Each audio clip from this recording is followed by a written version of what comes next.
जय गुरु जी, सात संगत जी। ओम नमः शिवाय, शिव जी सदा सहाय। ओम नमः शिवाय, गुरु जी सदा सहाय। सारी संगत जी को मेरा जय गुरु जी। संगत जी, आज मैं फिर से गुरु जी के दो ऐसे सत्संग आप सभी के लिए लेकर आया हूँ जिनमें गुरु जी की महिमा, जिनमें गुरु जी की अपार महिमा के बारे में बताया गया है। कैसे गुरु जी ने आंटी जी के कष्ट को खत्म किया, इस सत्संग में आपको सुनने को मिलेगा।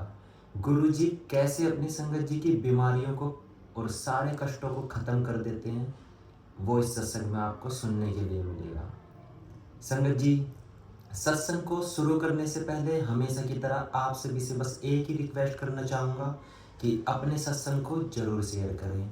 जी हाँ संगत जी, सत्संग शेयर करने वाले का और सुनने और सुनाने वाले का सबका कल्याण होता है, ऐसा गुरु जी ने कहा था। तो संगत जी, इस सत्संग को सुनने के बाद कोशिश करें कि आप अपना सत्संग भी दिए गए इस वाले व्हाट्सएप नंबर पर जरूर रिकॉर्ड करके भेजें। चलिए संगत जी, अब ज़्यादा समय नहीं लूँगा, सीधा चलते हम सत्संग की तरफ। शुक्राना गुरु जी। ओम नमः शिवाय, शिवजी सदा सहाय। ओम नमः शिवाय, गुरुजी सदा सहाय।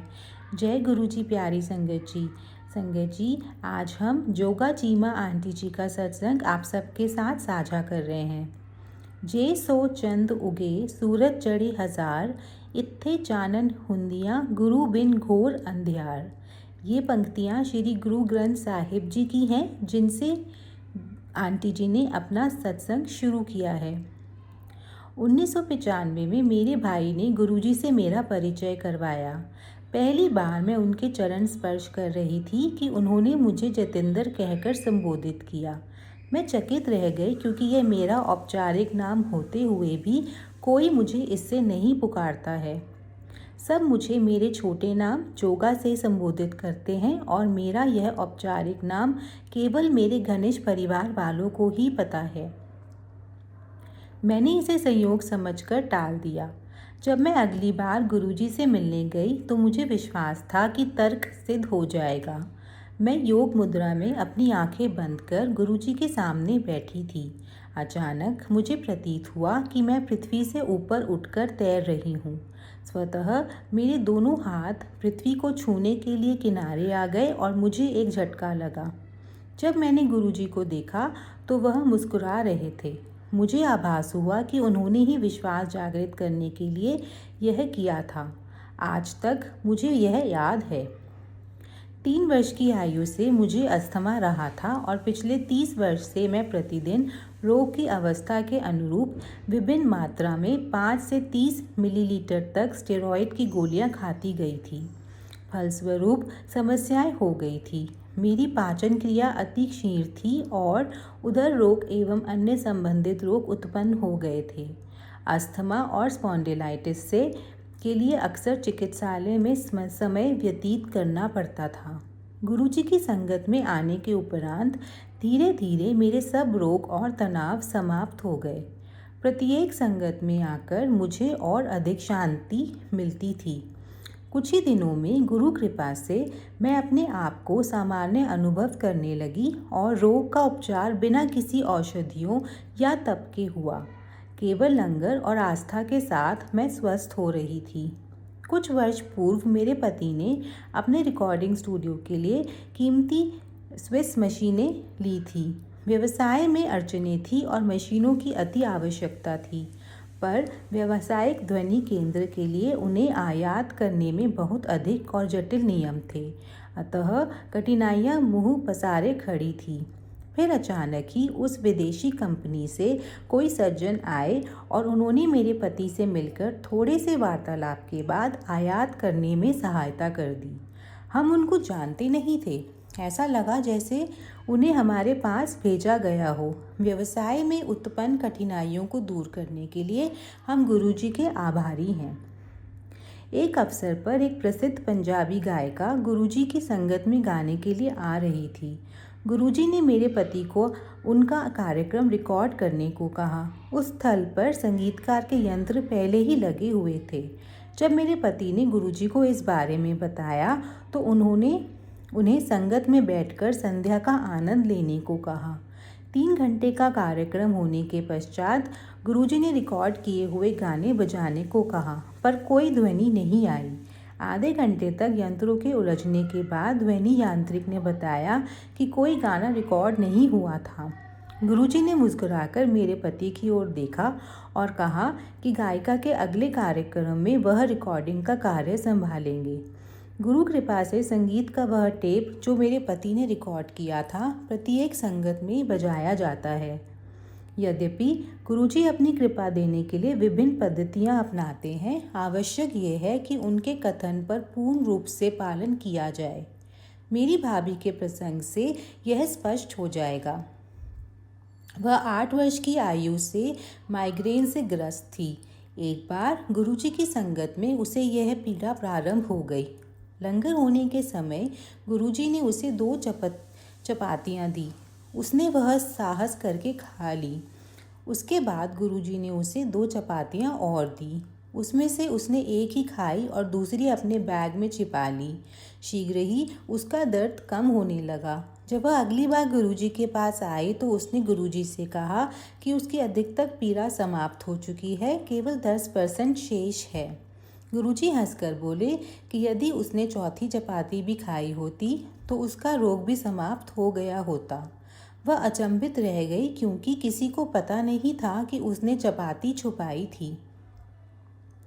मेरे पिता प्रशासनिक सेवा से निवृत्त हुए हैं और गुरुजी के परम भक्त हैं। एक दिन वह मेरे भाई के साथ संगत में गए।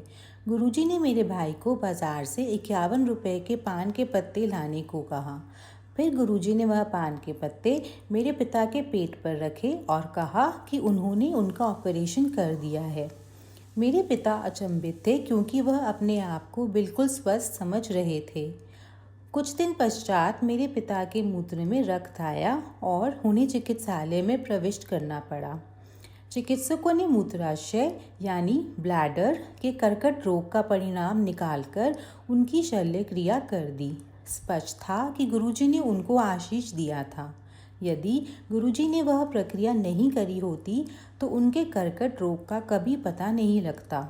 गुरुजी ने इस प्रकार से उनके रोग का पता लगने से पूर्व ही उनका उपचार कर दिया था।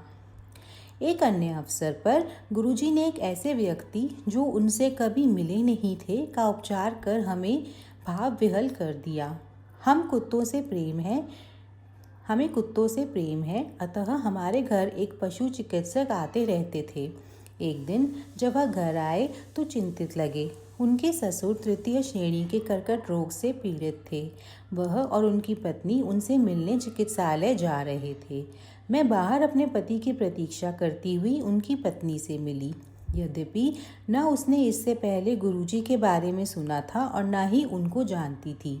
मैंने गुरुजी का एक छोटा चित्र दिया। वह अपने पिता के लिए कुछ भी करने को तैयार थी। उन्होंने वह संभवतः अपने पिता की कमीज की जेब में यह तकिए के नीचे रख दिया, जैसा मैंने उनको कहा था। उस रात्रि उनके पिता की अवस्था बिगड़ी, पर अगले दिन उसमें आश्चर्यजनक सुधार आया और 4 दिन में वह चिकित्सालय से घर आ गए। ऐसा लगा कि किसी ने उनके रोग को खींचकर बाहर निकाल दिया था, क्योंकि उनकी पीठ में एक गड्ढा सा बन गया था। हमारी खुशी का ठिकाना नहीं रहा जब वह संगत में आए। उनके ससुर ने जब मुझे धन्यवाद दिया तो मैंने उन्हें गुरुजी को धन्यवाद करने को कहा। पाठशाला में पढ़ते हुए मेरे बच्चे को गुरुजी अमरीकी कहकर पुकारते थे। हमें इसका कारण समझ नहीं आता था। बच्चों के मन में विदेश जाने की ना तो कोई रुचि थी और ना ही कोई योजना, परंतु वह तो भविष्य देखते हैं। आज मेरा बड़ा पुत्र कनाडा में है और छोटे को कैलिफोर्निया की एक शिक्षा संस्था में प्रवेश मिला है। गुरुजी ने मेरे बच्चों के अध्ययन में भी सहायता करी। उनकी दया से मेरे छोटे बेटे को कंप्यूटर विज्ञान परीक्षा में राज्य में 2य स्थान प्राप्त हुआ। आज के युग में धोखा, संदेह और नकारात्मक बहुत अधिक है। रोग हर स्थान पर है। गुरुजी से मिलकर मैं भाग्यशाली हूँ। उन्होंने जीवन के कष्ट और समस्याएं दूर कर विश्वास, स्वास्थ्य और अध्यात्म यानी स्पिरिचुअलिटी दिया है। इसमें हम जीव और परम की अति सुंदर विधियों को समझ पाए हैं। गुरुजी के अद्भुत भाव से प्रत्येक अनुयायी को उनके समक्ष विशिष्ट होने का आभास होता है और प्रत्येक दिन उनकी कृपाओं से परिपूर्ण होता है। यहीं पर जोगाजीमा आंटी जी का सत्संग पूर्ण होता है। जय गुरुजी, शुक्राना गुरुजी। तो संगत जी, अगर ये सत्संग आप सभी को अच्छा लगा हो तो लाइक करें, कमेंट में जय गुरुजी जरूर लिखें और अपनी आसपास की संगत के साथ इस सत्संग को जरूर साझा करें ताकि ये ब्लेसिंग्स सारी संगत जी तक पहुंच सके। संगत जी, अब मैं गुरुजी की आज्ञा लेकर इस सत्संग को यहीं विराम करता हूं और एक नए सत्संग की तैयारी करता हूं। आप लोग आपके बीच मैं एक और गुरुजी का प्यारा सा सत्संग लेकर जरूर हाजिर होऊंगा। तब तक के लिए आप सभी को मेरा जय गुरुजी।